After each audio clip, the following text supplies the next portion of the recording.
ወንጌል ምዕራፍ 20 ቁጥር 1 ማንበብ ልጀምር ነው። አውጡ መጽሐፍ ቅዱስ።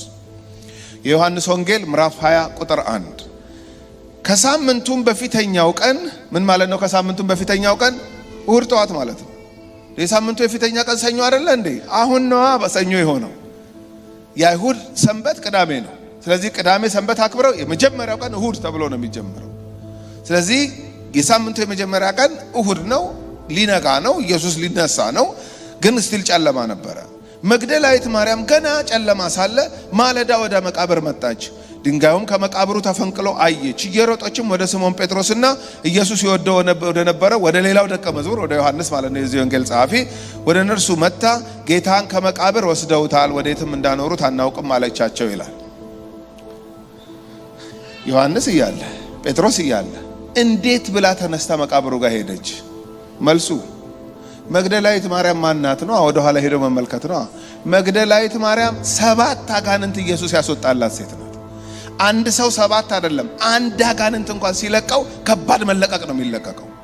ስለዚህ ከ7 አጋንንት ነፃ ያወጣት ጌታ ስለሆነ ይሄ ጌታ 3ቷን ቀን እንኳን ያለዚህ ጌታ መኖር አቅቷት፣ በቃ መታገስ አቅቷት ሪስክ ወስዳ የፈለገ ይምጣ ህይወት ከሱ ውጪ የለም ብላ ነው ተነስታ መቃብሩ ጋር ሄደችው። ብዙ የተደረገለት ብዙ ይወዳል። ክብር ለእግዚአብሔር ይሁን። የአንድ ሰው የክርስትና ኮሚትመንት በምን ይጨምራል በሉኝ? የተደረገለትን በማወቅ ፐርሰናል ኢንካውንተር ከጌታ ጋር ያለው ሰው መፍዘዝ አይችልም። ተነቃቅቶ ነው ጌታ ነው የሚከተለው። ለምን? እየመጣ ይነካዋል። 7 አጋንንት ቀላል ነው። ውለታው ነው እንደዚህ ያደረጋት። እኔን እኮ ህይወት የሰጠኝ ኑሮ መኖር የቻልኩት እኮ ኢየሱስ እኮ ስለገላገለኝ ነው አለ። ያለሱ እንዴት ነው የምኖረው አለች። እነ ጴጥሮስ እያሉ እኔ ምንም አልችልም ልወጣ ነው አለች። ኧረ ተይ ምናምን ኖ ልወጣ ነው የፈለገ ይምጣ በቃ እሄዳለሁ ቼክ አደርጋለሁ አለ። ስትሄድ የለም። ለዮሐንስና ለጴጥሮስ ነገረች። እየበረሩ መጡ ሁለቱ። ምንድነው የምታወራው እቺ ሴት? የመጀመሪያው የትንሣኤው ምስክር መግደላዊት ማርያም ናት። ስለ ሴቶች አገልግሎት ራሱ ያለኝ አመለካከት ሲቀየር አውቃለሁ። ይሄን ቴክስት ያጠናው ጊዜ ዋት ነው ያልኩት። ዮሐንስ እያለ ጴጥሮስ እያለ የመጀመሪያ የትንሣኤ ምስክር መግደላዊት ማርያም። የእግዚአብሔር አሰራር። ክብር ለእግዚአብሔር ይሁን። ይሄ ነው የእግዚአብሔር አሰራር። በቃ ነገረቻቸው። መጡ፣ እየሮጡ መጡ፣ ደረሱ። ጎንበስ ብለው አዩ። ጨርቁ ይሄ የተከፈነበት ጨርቅ ፕሮፐርሊ ነው የተቀመጠው። ይሄ ምንድን ነው የሚያሳየው? አስከሬኑን ሌባ አልሰረቀውም። በምን አወቅ? ሌባ ዝርክርክ ነው። እኔ ሌባ ስለሆንኩ አይደለም ይሄንን ማቀው። እንደው አደራችሁ እንደው የሰውዬ ማዕት ነገር ነው እንዴ እንዳትሉ። ሌባ እንኳን አልነበርኩ። ሌባ በጣም ዝርክርክ ነው። እየተጣደፈ ስለሆነ ፒክ የሚያደርገው ደህና ነገር ጨርቁንም ወደዛ እንትኑንም ወደዛ በታትኖ እንደሚወጣ የታወቀ ነው። ሌባ አለመስረቁ በምን ይታወቃል? የተከፈነበት ጨርቅ እዚህ ጋር ያለው በትክክል እግሩ ጋር ያለው በትክክል ተቀምጧል። ስለዚህ ተነስቶ ነው ተሰርቆ አይደለም አስከሬኑ። ደቀ መዛሙርቱ መጡ፣ አዩ። ዮሐንስ ገባ አየ፣ ጴጥሮስ ገባ አየ። ወይ ጉድ! ልክ ነሽ፣ አስከሬኑ የለም። ማን ወስዶ? አትክልተኛ? አረ ወታደሮች አናቅም አሉና ከዛስ ወደ ሎክዳውን ተመለሰው። ሁለቱ ጃይንት እኮ ደቀ መዛሙርት ናቸው። ማርያምስ አልሄድም አለች። ለምንድን ነው የማትሄጂው? በቃ እዚህ ሰፈር አንጃብባለሁ አለች። ስታንጃብብ ኢየሱስ አናገራት። ይኸው እግዚአብሔር ቀርቦ ሳለ ጥሩት እኮ ይሄ ነው። ቀረብ ያለበት አካባቢ አትጥፉ። የቅዱሳን ህብረት ውስጥ አትጥፉ። መንፈሱ ባለበት ቃሉ ባለበት አትጥፉ። ድንገት መጎብኘት ይሆናል። ድንገት መነካት ይሆናል። በቃ በፍጹም የቅዱሳን ህብረት ቦሪንግ እንዳይሆንባችሁ። አታቁም፣ ይመጣል። የእግዚአብሔር መንፈስ በቅዱሳን መካከል ይመጣና ድንገት ትንቢት ሊነገራችሁ ይችላል። ይዟችሁ የሚወጣ ትንቢት ማለት ነው። ድንገት ምንም በቃ እንደው ልብ ያላላችሁ ሰው ድንገት መጥቶ በጆሮአችሁ ቀስ ብሎ እግዚአብሔር እንዲህ ይልሃል ብሎ ብድግ ብላችሁ የምትወጡበት መልእክት ሊመጣ ይችላል። የቅዱሳን ህብረትን የመሰለ ነገር። ሁለቱ ዋናዎቹ እንመለስ ብለው ወደ ቤት ገቡ ይላል ቁጥር 10። ደቀ መዛሙርቱም ወደ ቤታቸው ደግሞ ሄዱ ይላል። ማን? ዮሐንስና ጴጥሮስ። እነሱ እኮ ነበሩ ፋይንድ አውት ማድረግ ያለባቸው ኢየሱስ የት ገባ ብለው። እነሱ እያሉ እነሱ ቤት ሲገቡ ማርያም አልሄድም አለች። እዛው ሰፈር ነው የምቆየው አለች። ለምን? ከ7 አጋንንት ነፃ ያወጣትን ጌታ እሷ ናት የምታውቀው። ብዙ የተደረገለት ብዙ ይወዳል።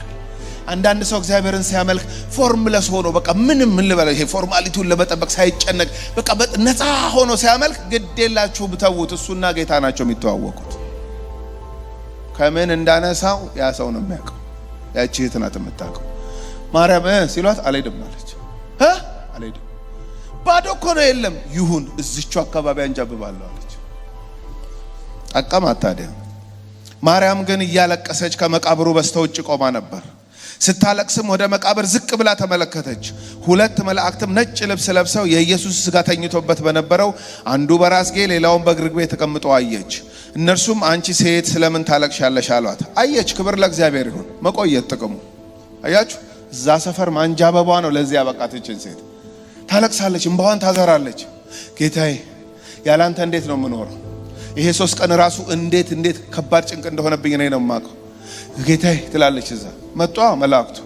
ለምንድን ነው የምታለቅሽው አንቺ ሴት አሏት። ጌታዬን ወዴት እንዳኖሩት አላቅም፣ ያለሱ ህይወት የለኝም፣ አስከሬንም ቢሆን እፈልገዋለሁ። ሞቷል እኮ ሞቶም ግን ጌታዬ ትለዋለች። ክብር ለእግዚአብሔር ይሁን። የተነካ ሰው ያስታውቃል። በቃ ፐርሰናል ኢንካውንተር ያለው ሰው ይሄ እየደጋገመ ከጌታ ጋር እንደዚህ የሚነካካ ሰው በደንብ አድርጎ ያስታውቃል። አልሄድም ከዚህ አለች። አናገሯት መላእክቱ። ከዛስ ይህንን ብላ ወደ ኋላ ዞር ስትል ቁጥር 14 ኢየሱስን ቆሞ አየችው። ክብር ለእግዚአብሔር ይሁን። እዛ ሰፈር መቆየት አያችሁ ጥቅሙ። አየችው ይላል። አየችው። ከነ ጴጥሮስ በፊት አየችው፣ ከነ ዮሐንስ በፊት አየችው። ለምን? ኮሚትመንቱ የተደረገላትን ማትረሳ። እንዴት ከእስራት እንደበጣጠሰላት፣ እንዴት ከእንደዛ አይነት ሀፍረት ነፃ እንዳወጣት እሷ ናት የምታውቀው። አየችው። ግን ኢየሱስ እንደሆነ አላወቀችም። ኢየሱስም አንቺ ሴት ስለምን ታለቅሻለሽ? ማንንስ ትፈልጊያለሽ አላት። ይሄ አንቺ ሴት የሚለው ቃል ዝም ብዬ ላልፈው አልፈልግም፣ መናገር አለብኝ በዚህ ጉዳይ ላይ። ምክንያቱም አንቺ ሴት የሚለውን ቃል በዮሐንስ ወንጌል ብቻ 5 ታገኙታላችሁ። የት? ዮሐንስ ወንጌል ምዕራፍ 2 ቁጥር 4 በሰርግ ቤት ኢየሱስ እናቱን አንቺ ሴት ያለበት ማለት ነው። አሁን አንዳንድ ሰው እናቱን በንቀት ያናገረ የሚመስለው ሰው አለ። ኖ ኢየሱስ እናቱን በንቀት ላይ ያናገር አይችልም። በምን አወቅ ካላችሁ እናትና አባትህን አክብር የሚል ትእዛዝ የሰጠው ማን ነውና ነው እናቱን የማያከብረው? እኛ እንኳን ከአቅማችን እናት አባታችን እንድናከብር ትእዛዝ የተቀበልን ሰዎች ነን። ትእዛዝ ሰጪው ነው ታዲያ እናቱን የማያከብረው?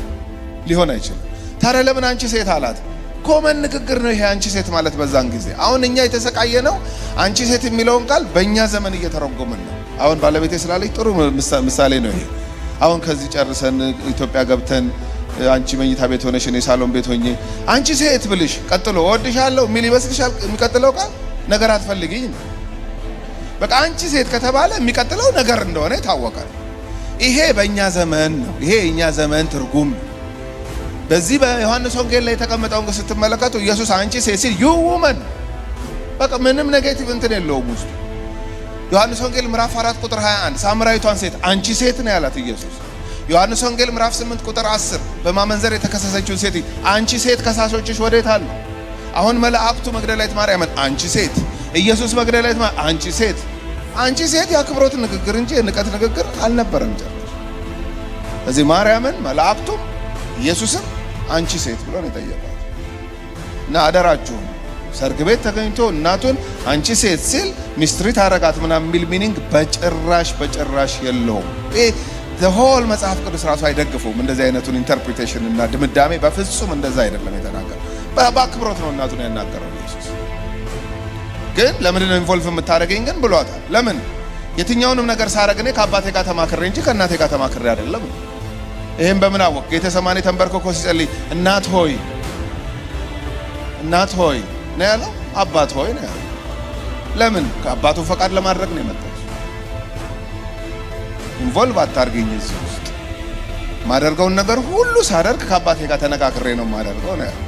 እንደዚህም ብሎ እንኳን እስከ ዛሬ ድረስ እንዴት አይነት ትምህርቶች እንዳሉ ታውቃላችሁ በምድራችን። ግን የኢየሱስ አገልግሎትና የኢየሱስ ትምህርቶች ግን ክሊር ነበሩ በመጽሐፍ ቅዱስ። ልመለስ ወደ መግደላዊት ማርያም። አንቺ ሴት ስለምን ታለቅሻለሽ? ማንንስ ትፈልጊያለሽ አላት። እሷም የአትክልት ጠባቂ መስሏት ጌታ ሆይ አንተ ወስደኸው እንደሆንክ ወዴት እንዳኖርከው ንገረኝ፣ እኔም ወስደዋለሁ። አስከሬን። ማርያም በጣም የምትገርም ሴት ናት። በህይወት ያለ የሚንቀሳቀስ እኮ አይደለም እየጠየቀች ያለችው። አስከሬኑም ቢሆን ይሁን ለእኔ ትርጉም አለው አለች። ህይወት የሰጠኝ እሱ ፈልገዋለሁ ይሁን አለች። ከዛስ እንደዚህ ብሎ ጠራት ኢየሱስ። ኢየሱስም ማርያም አላት ይላል። በቃ ጀስት ስሟን ነው የጠራት። ተነስቻለሁ እኮ ምናምን ኖ ጀስት ስሟን ነው የጠራት። ይሄ ምን ማለት ነው? በጎቼ ድምፄን ይሰማሉ አለ። እሱም በስማቸው ጠርቶ ያወጣቸዋል ይላል። በስሟ ጠራት። ማርያም ስትለው ቀጥታ ረቡኒ ነው ያለችው፣ መምህር ሆይ ማለት ነው። አንተ ነህ። የስ ክብር ለእግዚአብሔር ይሁን። የትንሣኤው ጌታ ለጥያቄያችን መልስ ነው። እንባችንን የሚያብስ የትንሣኤው ጌታ ብቻ፣ ሌላ ከየትም እንዳትጠብቁ። የትንሣኤው ጌታ ያልፈወሰውን ማንም ሊፈውሰው አይችልም። የትንሣኤው ጌታ መልስ ያልሆነለት ከየትም መልስ አያመጣም። ክብር ለዚህ ጌታ ይሁን። ሞቶ አልቀረም፣ አልተሰረቀም። አስከሬኑ በትክክል ተነስቷል። ማርያም በማለት ብቻ አወቀች። ስሙን ስለ ማርያም ሲላት አወቀችው። የጌታን ድምፅ አታውቁም እናንተ? ታውቃላችሁ። የጌታን ድምፅ ነፍሳችን በጥር አድርጋ ነው የምታውቀው። ለምን? በእንጀራ ብቻ ስንኖር የነበርነውን በእንጀራና በድምፅ እንድኖር ያደረገን እሱ ነው። ክብር ለሱ ይሁን። እና ነፍሳችን ታውቃለች የጌታን ድምፅ። ማርያም ሲላት ረቡኒ አንተ ነህ አለችው። የስ ከዛስ ሂጂ ንገሪያቸው ለወንድሞች ያለ። ማናቸው ወንድሞቹ? በር ዘግተው የተቀመጡት። በር ዘግተው ተቀምጠውም ወንድሞቹ ናቸው። የስ የወደዳቸውን እስከ መጨረሻ ወደዳቸው። ዮሐንስ ወንጌል ምዕራፍ 13 ቁጥር 1 ወሳኝ ቃል ለደቀ መዝሙር ጌታን ለሚከተል ሰው። በየመካከሉ አልደክምም ብላችሁ ደክማችሁ ራሳችሁን ካገኛችሁት፣ በፍጹም እዚህ ውስጥ ራሴን አላገኘውም ብላችሁ ምላችሁ ተገዝታችሁ እዛው ካገኛችሁት ምንድነው መፍትሄው? ዮሐንስ 13 ቁጥር 1 የወደዳቸውን እስከ መጨረሻ ወደዳቸው እንጂ ከትንሣኤ በኋላ በትንትናቸው ወጥቶ ኢየሱስ ሲመለከት ቱ ሰው ማለት አላለም። ሙልጭ አድርጎ ያውቃቸዋል። እያንዳንዳቸው ማን ወደ ኤማሁስ እንደሚሄድ ያውቃል። ማን እንደሚክድ ያውቃል። ማን በር እንደሚዘጋ ያውቃል። ማን ካልነካው እጄን ካላስገባ በኋላ ምንም ብሎ ጠርጣራ እንደሚሆን ያውቃል። እያንዳንዱን አበጥሮ ያውቃቸው። አዲስ ደቀ መዝሙር ላቋቁም 3 ዓመት ለፋው አይደለም ያለው፣ ወደ ተበታተኑት ነው እየመጣ የሰበሰባቸው።